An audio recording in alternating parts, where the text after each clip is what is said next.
Berjumpa kembali dengan saya dalam pembahasan mengenai memahami dunia Perjanjian Baru.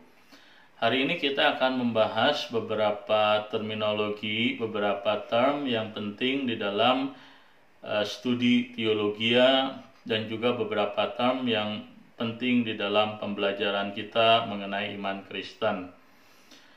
Terminologi pertama yang ingin kita bicarakan, yang ingin saya diskusikan adalah terminologi Via Dolorosa. Nah, sebagian kita tidak asing dengan istilah Via Dolorosa oleh karena kita seringkali mendengar istilah ataupun istilah ini dijadikan lagu, dan kita biasa mendengar lagu ini ketika hari raya ataupun peringatan Paskah. Nah, jadi kita seringkali bahkan menyanyikan lagu ini begitu menyentuh hati banyak orang Kristen. Tetapi sedikit orang memahami apa pengertian dari istilah Via Dolorosa, khususnya di dalam tradisi iman Kristen. Nah, kebanyakan orang waktu menyebut istilah Via Dolorosa, mereka hanya berpikir bahwa ini adalah jalan penderitaan. Nah, yang seringkali kita tidak cukup pahami dengan lengkap adalah bahwa konsep Via Dolorosa di dalam tradisi iman Kristen itu dikaitkan dengan ajaran Alkitab, khususnya mengenai kemuliaan atau pemuliaan. Nah, jadi di dalam tradisi iman Kristen terdapat sebuah pemahaman, sebuah ajaran bahwa jalan menuju kemuliaan adalah melalui Via Dolorosa. Artinya apa? Artinya bahwa pemuliaan adalah sebuah proses yang dilewati melalui sebuah tantangan, sebuah ujian yang tidak mudah di dalam mengikut Tuhan. Nah, itulah yang disebut dengan Via Dolorosa. Dan kita tentunya mengingat dengan apa yang Tuhan Yesus pernah katakan ketika dia berbicara mengenai apa artinya mengikut Yesus. Yesus berkata bahwa setiap orang yang mau menjadi pengikut dia harus menyangkali dirinya, memikul salib, dan mengikut Yesus. Nah, 3 hal yang Tuhan Yesus bicarakan, menyangkali diri, artinya orang percaya mesti memiliki komitmen untuk terkadang melawan kehendak dirinya untuk mentaati kehendak Tuhan. Dan terminologi pikul salib berarti orang Kristen harus terkadang melewati jalan penderitaan yang sukar oleh karena imannya. Dan mengikut aku berarti meneladani apa yang Yesus lakukan. Nah, itulah jalan yang disebut sebagai Via Dolorosa.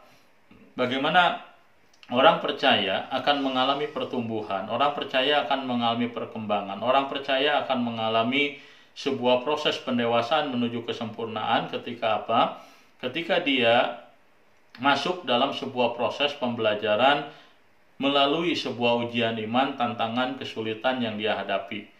Nah, itulah Via Dolorosa. Nah, jadi Via Dolorosa sesungguhnya bukan sekedar berbicara mengenai jalan penderitaan yang Yesus jalani, tapi Via Dolorosa juga berbicara mengenai jalan ujian iman yang orang percaya harus lewati untuk menjalani proses pemuliaan. Dan terminologi kedua yang kita akan diskusikan adalah istilah diaken.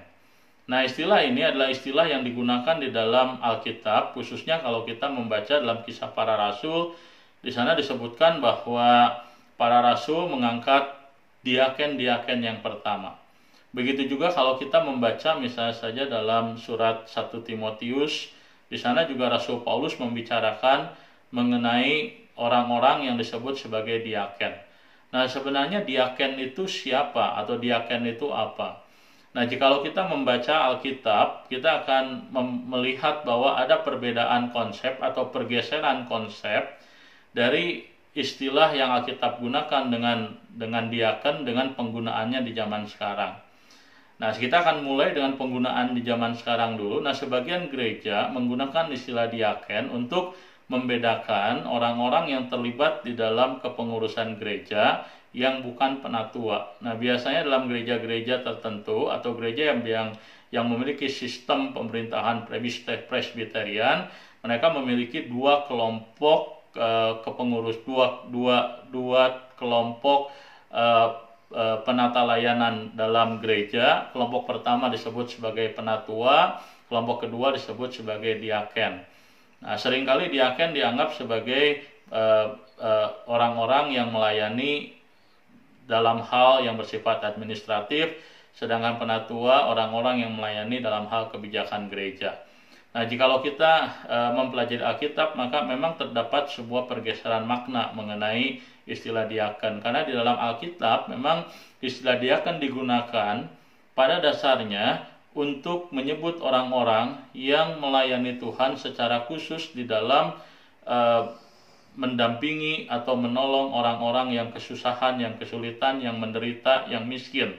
Misalnya saja janda, anak-anak yatim. Nah, jadi di dalam Alkitab memang peran utama seorang diaken itu bukan terlibat di dalam pelayanan-pelayanan yang bersifat struktur, tetapi bersifat menangani orang-orang yang menderita, khususnya miskin dan sakit. Nah, itulah para diaken. Nah, jadi dalam gereja mula-mula, orang-orang yang miskin, orang-orang yang menderita, orang-orang yang sakit itu mendapatkan perhatian istimewa.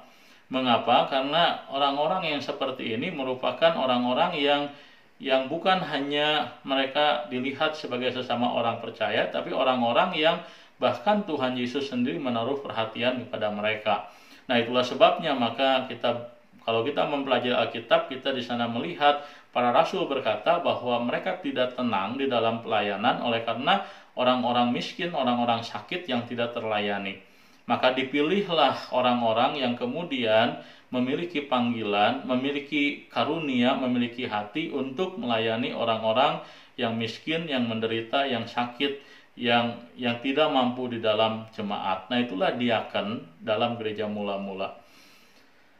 Nah, tentu sekali lagi memang ada pergeseran makna dalam penggunaan istilah diaken.